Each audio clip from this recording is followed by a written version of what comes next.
Hello दोस्तों, आइए आपके बीच एक और नई कहानी लेकर आए हैं। दोस्तों, इस कहानी का शीर्षक है जुगाड़ू बहू की रसोई या एक मोरल स्टोरी है।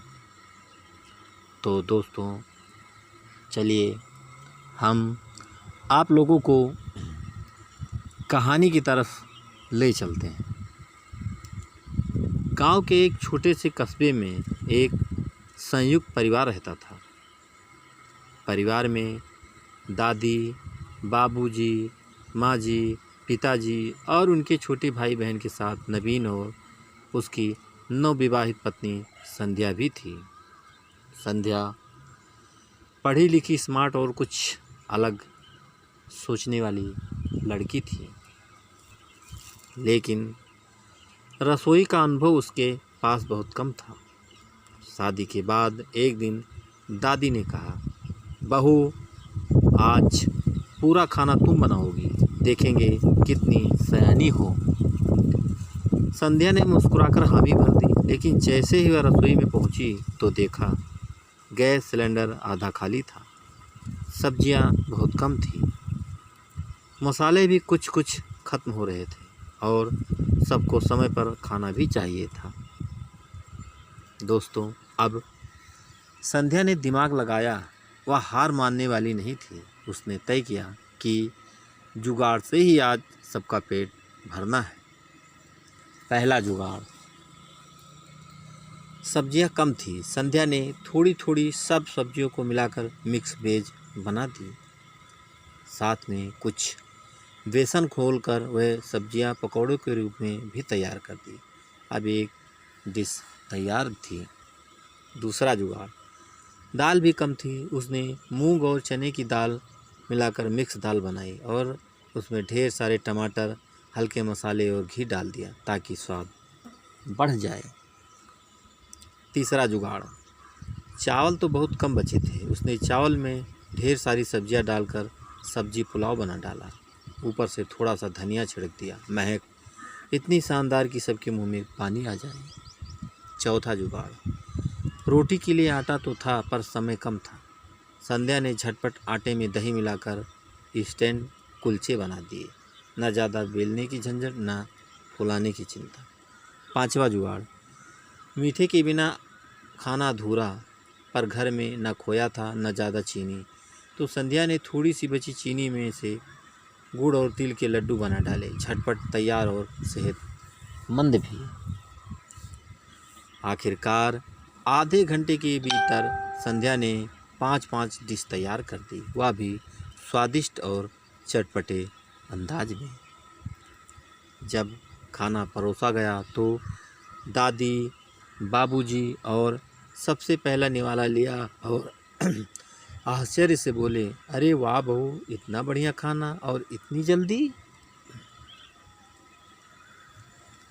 संध्या ने मुस्कुराते हुए कहा, थोड़ा जुगाड़ लगाया दादी जी।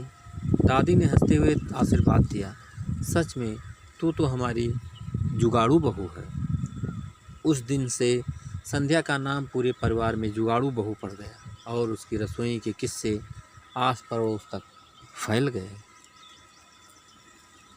दोस्तों, जहाँ चाह होती है वहाँ राह निकल ही आती है। मुश्किल हाल में भी बुद्धि और धैर्य से काम लिया जाए तो जुगाड़ से भी शानदार काम किया जा सकता है। उस दिन के बाद संध्या की रसोई की चर्चा पूरे मोहल्ले में हो गई। हर कोई कहता, आजकल के बच्चे भी कितनी समझदार हो गए। लेकिन कहानी यहीं ख़त्म नहीं हुई थी। अगले हफ्ते गांव में एक बड़ा त्यौहार, हरियाली तीज, आने वाला था। घर में मेहमानों की लाइनें लगने वाली थी। दादी ने फिर संध्या को बुलाकर कहा, बहू, इस बार तो पूरे गांव की औरतें आएंगी। सबके लिए विशेष पकवान बनाने होंगे। देखती हूँ अब तेरा जुगाड़ कितना काम आता है। संध्या मुस्कुराई और बोली, दादी जी चिंता मत कीजिए, मैं सब संभाल लूँगी। अब की बार संध्या के सामने सैकड़ों लोगों के खाने का इंतजाम था। सामान भी सीमित था और मदद करने वाली सिर्फ माँ जी और कुछ पड़ोस की महिलाएं थीं। संध्या की योजना सादा लेकिन स्वादिष्ट। उसने तय किया कि बहुत भारी भरकम पकवान न बनाकर हल्के और स्वादिष्ट व्यंजन बनाए जाएं जो जल्दी बने और सबको पसंद भी आएं। सामूहिक प्रयास। संध्या ने सब औरतों को काम बांट दिया। किसी को आटा गूंथने का, किसी को सब्जियां काटने का, किसी को चूल्हे पर पकाने का। जुगाड़ का जादू। बेसन से ढेर सारे कुरकुरे चटपटे पकौड़े बनवाए। छोले थोड़े थे तो उसमें उबाले आलू मिलाकर आलू छोला चाट तैयार कराई। चावल में गुड़ और नारियल डालकर झटपट मीठा भात बना डाला। पानी की कमी थी तो छाछ को स्वादिष्ट बनाकर ठंडा ठंडा सर्व किया। सजावट का जुगाड़। घर में पुराने रंग बिरंगे दुपट्टों से मंडप और बैठने की जगह सजाई। पुराने फूलों से सुंदर रंगोली बनाई गई। जब महिलाएं आई तो उसने देखा हर तरफ सुंदर रंगोली, खाने से उठती स्वादिष्ट खुशबू और चुलबुली हंसमुख संध्या सबको आदर से स्वागत कर रही थी। दोस्तों, खाना चखा तो सब दंग। इतना बढ़िया स्वाद इतनी कम चीज़ों में, ये बहू तो सचमुच कमाल है। एक बुजुर्ग महिला ने हंसते हुए कहा, संध्या तू तो 5 बहुओं के बराबर है। दादी जी की आंखों गर्व से चमक उठी। उन्होंने सबके सामने संध्या का सिर थपथपाया और कहा, हमारी बहू तो असली रसोई की रानी है, जुगाड़ से भी दिल से भी। उस दिन संध्या ने सबको सीख दिया कि असली रसोईदार वही है जो कम साधनों में भी सबको खुश कर दे। दोस्तों, साधन सीमित हो भी जज्बा बड़ा हो तो हर चुनौती आसान हो जाती है। मिलजुल कर काम करने से हर काम आसान हो जाता है। असली स्वाद केवल पकवानों में नहीं, प्यार और अपनत्व में होती है।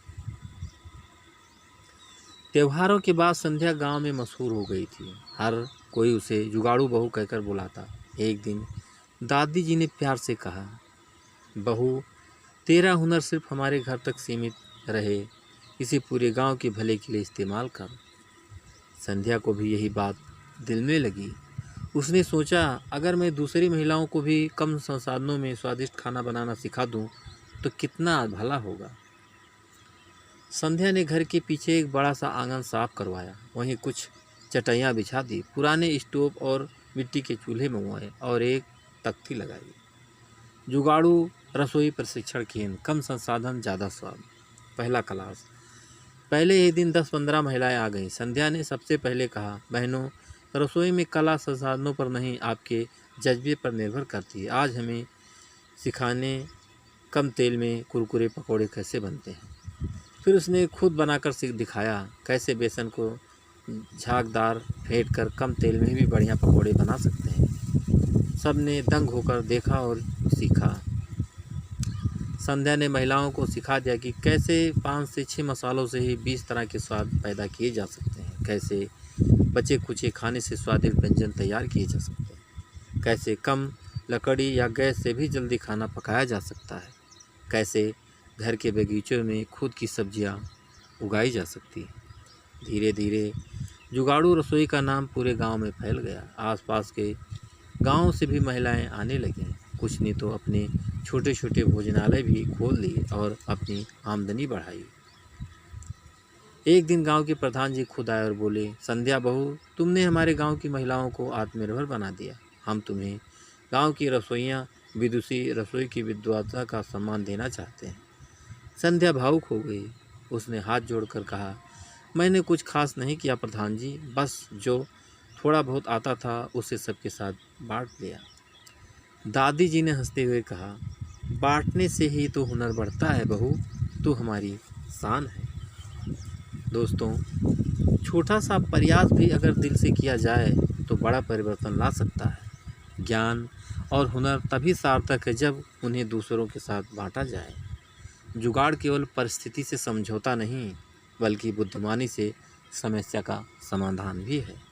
तो दोस्तों, ये कहानी आपको कैसी लगी हमें कमेंट करके ज़रूर बताइएगा। और दोस्तों एक लाइक ज़रूर कर दीजिएगा, क्योंकि आपके लाइक से ही हमें मोटिवेशन मिलता है। और दोस्तों अगर अभी तक आपने हमारे चैनल को सब्सक्राइब नहीं किया है तो जल्दी से आप हमारे चैनल को सब्सक्राइब कर लीजिए, जिससे इसी तरह आपको अच्छी अच्छी और प्यारी प्यारी कहानियाँ पहुँचाता रहूँ और आप लोग कहानियों का आनंद उठाते रहें। तो दोस्तों एक नई कहानी के साथ आपसे फिर मुलाकात होगी, तब तक के लिए नमस्कार।